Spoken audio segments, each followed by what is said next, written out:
Selama 284 tahun, benda Romawi ini berhasil mengalahkan setiap pakar yang pernah memegangnya. Pikiran-pikiran terbaik di dunia arkeologi membaliknya berkali-kali, berdebat panjang, lalu menyerah begitu saja. Kemudian Grok AI menatapnya, dan hanya dalam satu kali pemrosesan komputasi berhasil memecahkan apa yang hampir 3 abad kejeniusan manusia tak mampu lakukan. Jawabannya selama ini tersembunyi di dalam geometri, benda itu sendiri. Berulang pada berbagai objek yang ditempa berabad-abad terpisah oleh orang-orang yang tidak pernah saling mengenal. Dan ini bukan jawaban yang menenangkan. Apa yang diungkap oleh analisis tersebut tidak sekadar memecahkan misteri ini. Ia menggantikannya dengan sesuatu yang jauh lebih kelam. Sebuah kebenaran yang pernah digunakan dunia kuno lalu hilang begitu sempurna sehingga kita tidak lagi mampu mengenalinya. Menatap balik ke arah kita dari balik kaca museum. Benda yang tak seorang pun bisa memberinya nama. Inilah yang sedang diamati dan mengapa ia berhasil menghancurkan 3 abad pakar sebelum Grok AI pernah menyentuhnya.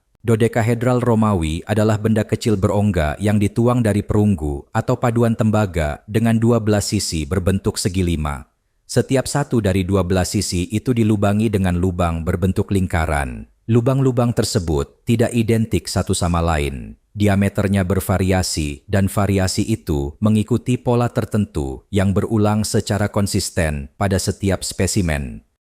Setiap satu dari 20 titik sudut, yaitu titik-titik pertemuan antar sisi segi 5, ditutup dengan tonjolan bulat kecil berbentuk bola.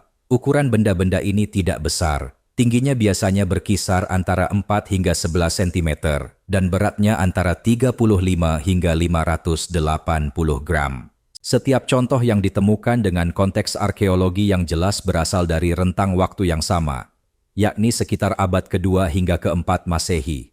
Dan dalam hampir 3 abad pemeriksaan oleh para arkeolog profesional, pakar klasik, serta sejarawan Romawi, tidak satu pun dari mereka yang pernah berhasil mengidentifikasinya secara memuaskan. Yang pertama masuk ke dalam catatan modern pada tahun 1739. Benda itu ditarik dari sebuah ladang di dekat Aston di Hertfordshire, Inggris, dan dilaporkan kepada Society of Antiquaries. Publikasinya memunculkan 2 reaksi sekaligus, minat yang besar dan kebingungan total. Benda itu tak diragukan lagi bersifat Romawi. Pengerjaan logamnya, gayanya, konteks arkeologinya, semuanya menunjuk ke masa Romawi tanpa keraguan. Namun fungsinya sama sekali kosong. Ia tidak cocok dengan kategori artefak Romawi manapun yang dikenal. Renungkan sejenak hal itu. Ini bukan sekadar keingintahuan samar yang diperiksa sekali lalu disimpan. Lembaga purbakala paling serius di negeri itu mempelajari sebuah benda Romawi yang jelas dalam kondisi baik, dan kesimpulannya adalah kebingungan. Tidak ada artefak yang sebanding, tidak ada referensi tekstual, tidak ada tradisi yang menjelaskannya. Pada abad-abad berikutnya, sekitar 130 lagi ditemukan di ladang-ladang petani, di pondasi bangunan, dalam koleksi lama yang asal-usulnya telah hilang, dalam simpanan yang sengaja dikubur bersama koin dan benda berharga lainnya. Setiap penemuan baru seharusnya membuat gambarannya semakin jelas. Sebaliknya, setiap penemuan justru memperdalaman masalah karena setiap spesimen baru mengkonfirmasi kombinasi yang sama-sama membingungkan. Keahlian pengerjaan yang tak terbantahkan, biaya yang tak terbantahkan, asal-usul Romawi yang tak terbantahkan, dan nol penjelasan. Seiring bertambahnya koleksi, pola kedua pun muncul ke permukaan, sesuatu yang lebih aneh dari benda-benda itu sendiri, sebuah peta yang menunjuk ke suatu tempat. Dodekahedral ini tidak tersebar secara acak di seluruh kekaisaran. Mereka mengelompok, dan pengelompokan itu mengarah langsung pada sesuatu. Mereka muncul di Britania Romawi dengan frekuensi yang mencolok. Mereka muncul di Galia Romawi, yaitu Prancis modern. Mereka muncul di provinsi-provinsi Germanik di sepanjang perbatasan Sungai Rin dan Danube. Mereka muncul di provinsi-provinsi Alpen. Mereka muncul di Pannonia, wilayah Romawi yang sesuai dengan Hungaria modern dan wilayah-wilayah sekitarnya. Kini perhatikan di mana mereka tidak muncul. Tidak di Italia, tidak di Yunani, tidak di Afrika Utara, tidak di Mesir, tidak di Suriah, tidak di provinsi-provinsi besar Mediterania Timur, tempat-tempat di mana peradaban Romawi paling tua, paling dalam, dan paling banyak terdokumentasi dalam tulisan yang masih ada. Jika ini adalah benda keagamaan atau simbol status elit, ia semestinya paling banyak muncul di sana.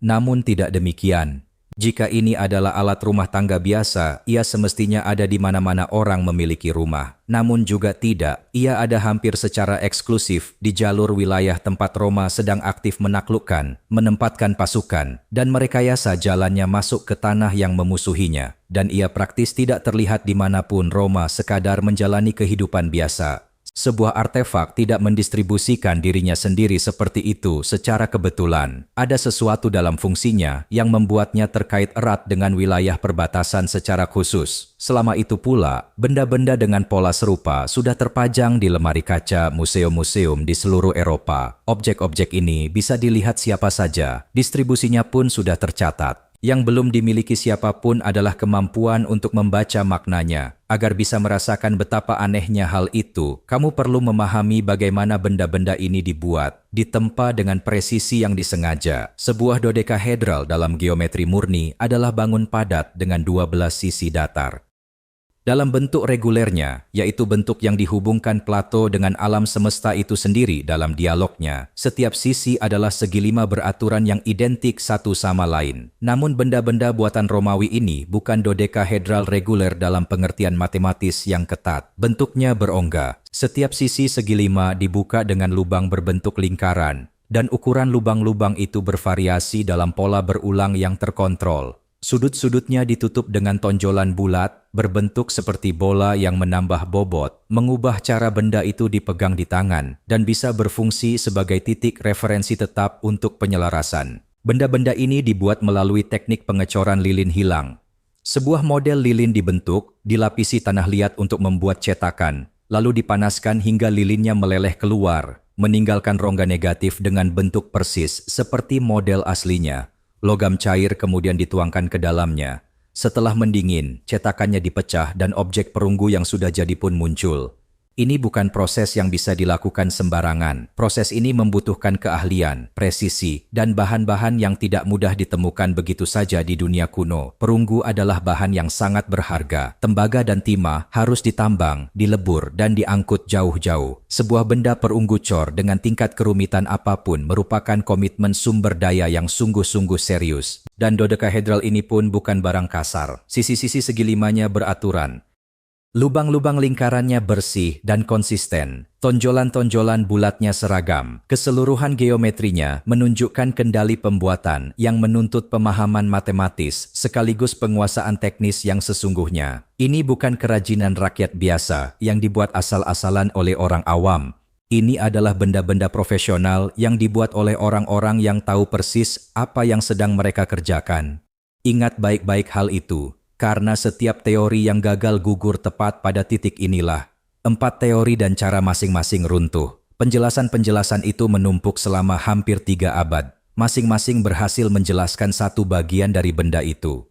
Masing-masing pula bertentangan dengan bagian yang lain. Mari kita telusuri satu persatu. Karena cara mereka gagal, itulah inti dari seluruh cerita ini. Teori pemegang lilin. Lubang-lubangnya digunakan untuk lilin berbagai ukuran. Tonjolan-tonjolnya adalah kakinya, perunggu tahan terhadap panas. Teori ini gugur begitu kamu menyentuhnya. Mengapa sebuah pemegang lilin memerlukan konstruksi geometris yang begitu presisi? Mengapa ukuran lubang-lubangnya mengikuti pola matematis, bukannya sekadar menyesuaikan lilin? Dan mengapa distribusinya justru menghindari jantung wilayah Italia, padahal lilin sama bergunanya di sana? Teori ini tidak menjelaskan apapun. Teori alat rajut sempat mendapat perhatian serius ketika seorang peneliti mendemonstrasikan lewat video bahwa dodekahedral bisa digunakan untuk merajut sarung tangan. Namun teori ini pun punya kelemahan fatal. Tidak ada sisa serat, tidak ada potongan benang, tidak ada material rajutan apapun yang pernah ditemukan dari satu spesimen pun. Tidak ada tanda-tanda aus akibat benang yang ditarik melintasi permukaannya. Konsentrasi benda ini di wilayah militer tidak sesuai untuk kerajinan rumah tangga, dan perhitungan matematisnya pun tidak cocok. Tangan yang berbeda membutuhkan ukuran sarung tangan yang berbeda, sehingga variasinya seharusnya bersifat kontinu dan personal. Namun lubang-lubangnya justru terpisah, proporsional, dan konsisten di seluruh spesimen yang ada. Pembuatan sarung tangan tidak mungkin menghasilkan pola seperti itu. Teori benda religius bersandar pada hubungan dodekahedral dengan filsafat Platonis. Bangun kelima sebagai substansi langit. Ini menjelaskan bentuk geometrisnya dan tidak ada hal lain selain itu. Mengapa sebuah simbol suci memerlukan lubang-lubang dengan ukuran yang bervariasi? Mengapa harus menghabiskan biaya besar untuk pengecoran perunggu alih-alih dipahat dari batu? Dan mengapa hanya muncul di wilayah perbatasan, jauh dari tempat filsafat Platonis, benar-benar dipelajari dan dipraktikkan? Teori bidak permainan menghadapi keberatan paling sederhana dari semuanya. Tidak ada yang akan menuangkan begitu banyak logam berharga dan tenaga pengecoran profesional hanya untuk sebuah bidak permainan. Perhatikan pola kegagalannya. Setiap teori berhasil menjelaskan satu fitur sambil bertentangan dengan fitur yang lain. Bentuknya, lubang-lubangnya, presisinya, bahannya, geografi penyebarannya. Tidak ada satupun penjelasan yang berhasil menutup semuanya sekaligus. Dan inilah bagian yang seharusnya mengganggumu. Benda yang akhirnya berhasil menutup semuanya sekaligus itu tidak pernah tersembunyi. Ia sudah duduk di balik kaca di museum-museum seluruh Eropa, terbuka untuk umum, tercatat dalam katalog, difoto selama 284 tahun. Jawabannya bukan tersembunyi di dalam makam. Ia sudah terpampang di hadapan semua orang sejak lama, namun tidak ada yang memiliki alat untuk membacanya hingga Grok AI hadir, dunia sang juru ukur. Sebelum matematika bicara, ada satu teori yang lebih mendekati kebenaran dibanding yang lain, dan teori itu lahir dari pengamatan terhadap cara kekaisaran dibangun secara fisik. Roma bertumpu pada infrastruktur. Jalan-jalan menghubungkan setiap sudut wilayah kekaisaran. Saluran air mengalirkan cairan melintasi jarak yang luar biasa jauh. Kamp-kamp militer ditata dengan ketepatan geometris. Kota-kota direncanakan mengikuti pola yang sudah dibakukan. Seluruh mesin kekuasaan Romawi bergantung pada kemampuan untuk mengukur, memetakan, dan membangun di wilayah yang asing dan penuh ancaman. Bayangkan salah satu orang yang mengerjakan tugas itu. Seorang juru ukur tanah Romawi, seorang agrimensor, berdiri saat fajar mulai merekah di tanah taklukan yang belum memiliki jalan, belum ada batas wilayah, belum ada keteraturan, rumput masih basah, bukit-bukit tak dikenal, dan deretan pepohonan yang bisa menyembunyikan apa saja, dengan sepasukan tentara di belakangnya yang menunggu ia mengubah belantara menjadi hamparan teratur sebelum hari berakhir. Tekanan itulah yang perlu benar-benar kita pahami. Dia bukan seorang sarjana yang duduk di perpustakaan. Dia adalah seorang teknisi di wilayah berbahaya yang harus menghasilkan garis-garis tepat dengan cepat. Garis-garis yang akan dijadikan fondasi bangunan batu permanen oleh orang lain, tanpa boleh ada kesalahan sedikit pun. Para pria ini menetapkan batas-batas ladang dan koloni, jalan dan benteng. Profesi mereka terdokumentasi melalui tulisan-tulisan yang bertahan dari korps juru ukur Romawi. Mereka menggunakan instrumen yang sudah diketahui, yaitu groma, sebuah alat berbentuk silang yang dipasang pada tiang untuk menarik garis pandang tegak lurus, dan korabats, alat penyamarata yang dijelaskan oleh Vitruvius. Alat-alat itu sudah terdokumentasi dengan baik, namun ada celah yang selalu mengganggu para peneliti yang mengkaji ini dengan saksama. Tidak ada alasan untuk berasumsi bahwa itulah satu-satunya alat yang dibawa para juru ukur. Dan seorang pria dalam tekanan semacam itu, di medan semacam itu, pasti menginginkan setiap instrumen yang bisa ia dapatkan. Teori pengukuran jarak mengusulkan bahwa dodekahedra adalah alat pengukur jarak atau alat kalibrasi, yaitu instrumen untuk mengukur sudut atau jarak di lapangan. Sebuah pengukur jarak bekerja berdasarkan geometri yang sudah diketahui. Jika kamu tahu ukuran sebuah objek yang jauh dan sudut yang ditempatinya dalam bidang pandangmu, kamu bisa menghitung seberapa jauh jaraknya, trigonometri dasar. Dan orang Romawi memahaminya. Pegang dodekahedron sejauh lengan, bidik melalui berbagai lubang ke arah referensi dengan ketinggian yang diketahui, seperti tiang ukur, dan lubang yang tepat membingkai tiang itu memberitahumu jaraknya. Ini menjelaskan mengapa lubang-lubangnya bervariasi. Ini menjelaskan presisinya. Ini menjelaskan pola geografisnya dengan sempurna.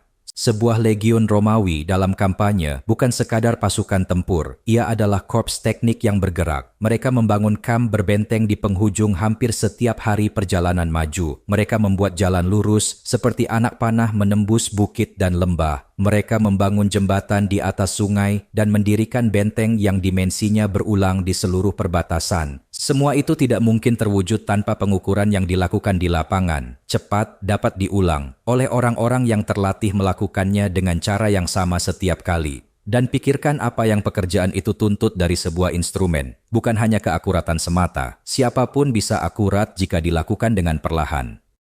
Yang dituntut adalah kecepatan di bawah tekanan, dalam cuaca buruk di wilayah di mana kamu tidak bisa berhenti untuk mengerjakan aritmatika panjang, sementara ancaman mengintai di balik pepohonan. Yang dituntut adalah agar dua juru ukur berbeda di dua provinsi berbeda yang tidak pernah bertemu bisa mendapatkan angka yang sama dari bidikan yang sama, sehingga jalan yang dimulai oleh satu orang bisa diselesaikan oleh orang lain dan tetap bertemu di titik yang benar. Itu menyingkirkan semua yang rapuh, semua yang lambat, semua yang bergantung pada penilaian pribadi orang yang memegangnya. Itu mengarah tepat pada jenis benda yang merupakan dodekahedron itu.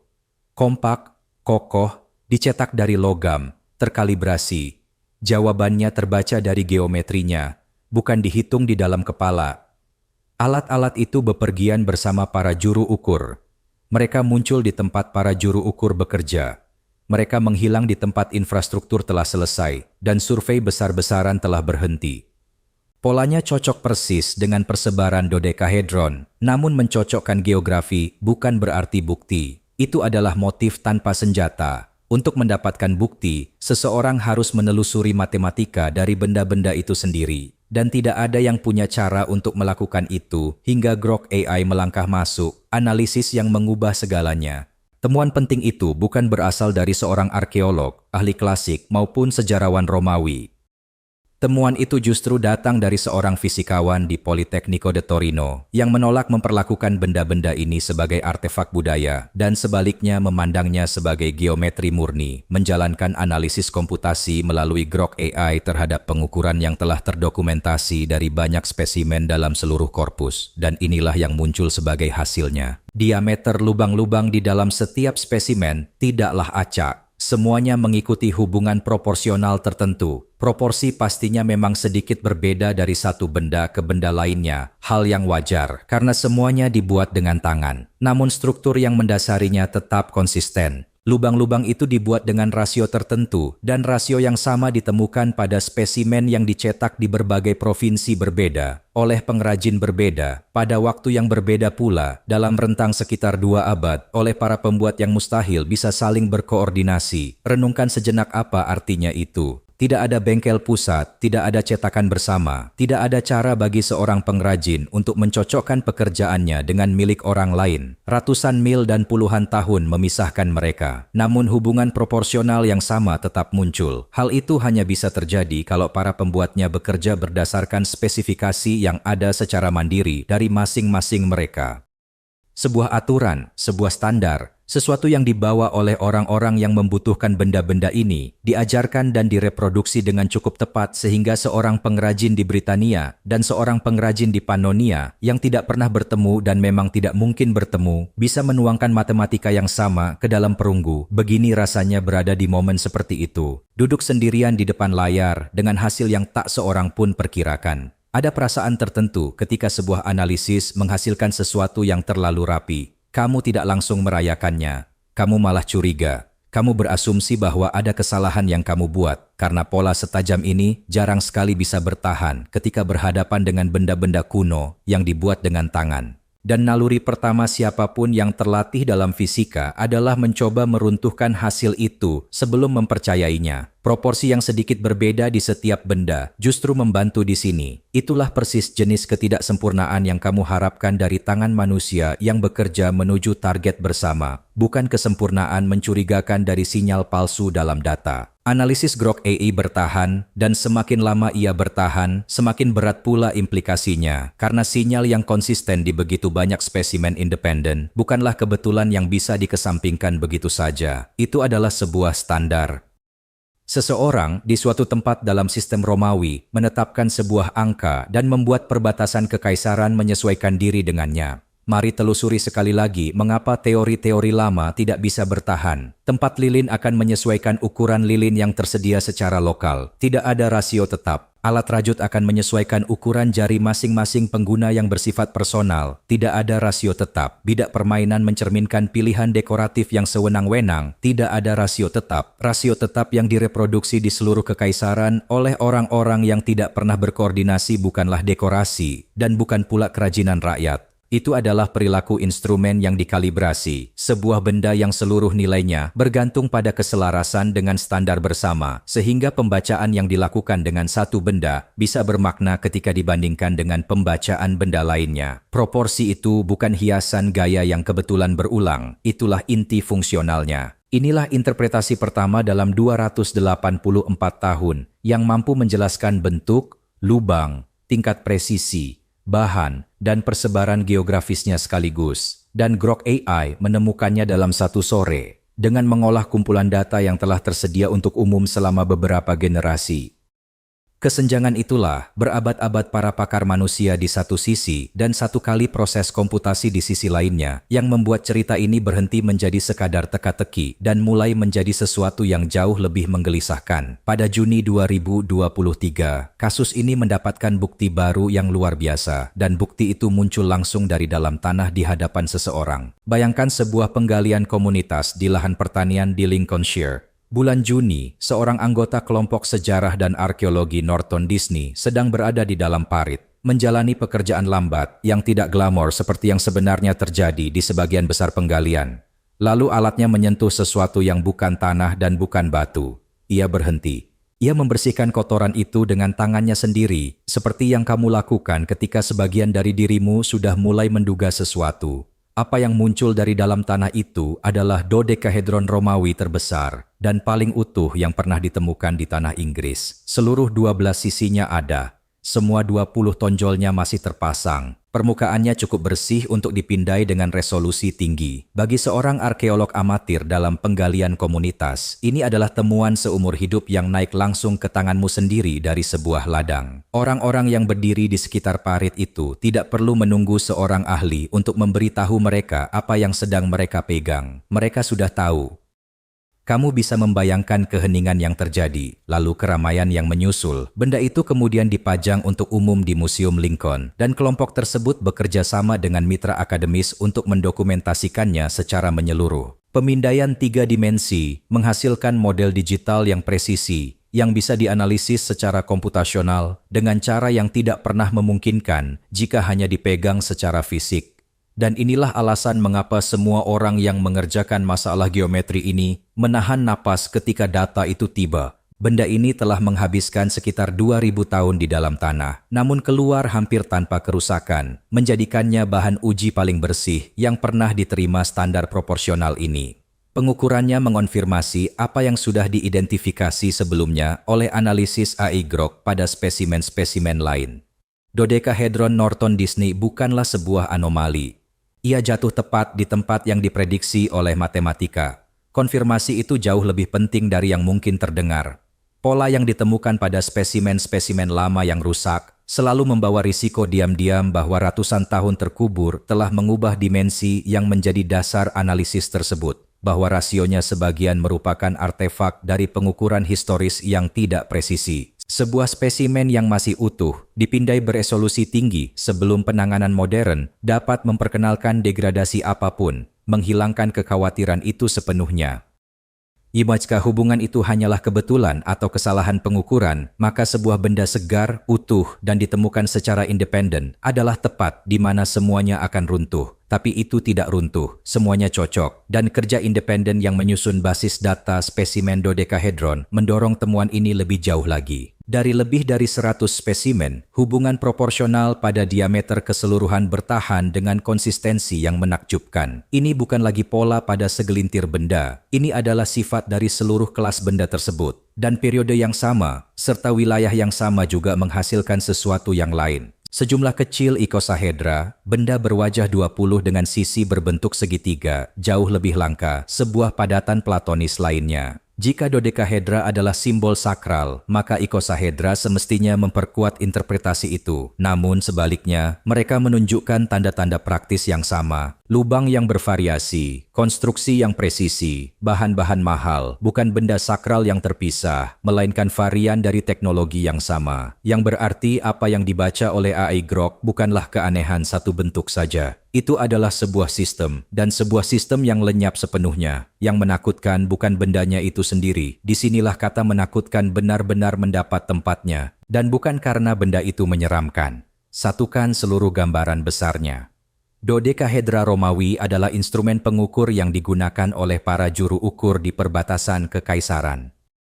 Dikalibrasi menggunakan standar matematika yang konsisten agar pengguna berbeda di provinsi berbeda dapat menghasilkan hasil yang selaras. Dicetak oleh pengrajin profesional dari perunggu yang mahal, dibawa bersama perangkat rekayasa militer yang membangun jalan, saluran air, benteng, dan kota-kota yang mengikat Eropa Barat dan Utara di bawah kendali Romawi selama berabad-abad. Kita masih belum tahu dengan pasti apa tepatnya yang mereka ukur. Pembacaan sebagai alat pengukur jarak itu masuk akal, namun belum terbukti. Pembacaan sebagai alat kalibrasi juga masuk akal. Dan ketidakpastian itu sendiri adalah bagian dari intinya, karena disinilah letak hal yang menakutkan dan sifatnya epistemik. Ini bukan pengetahuan rakyat biasa. Ini adalah teknologi pengukuran skala kekaisaran yang distandarisasi lintas provinsi, cukup canggih hingga membutuhkan AI Grok untuk memecahkan kode aturan yang terpahat dalam logam itu. Ini adalah pengetahuan operasional yang dibawa dalam tangan-tangan terlatih. Tidak pernah dituliskan ke dalam manual teknis yang bertahan, tidak pernah diilustrasikan dalam diagram yang masih ada.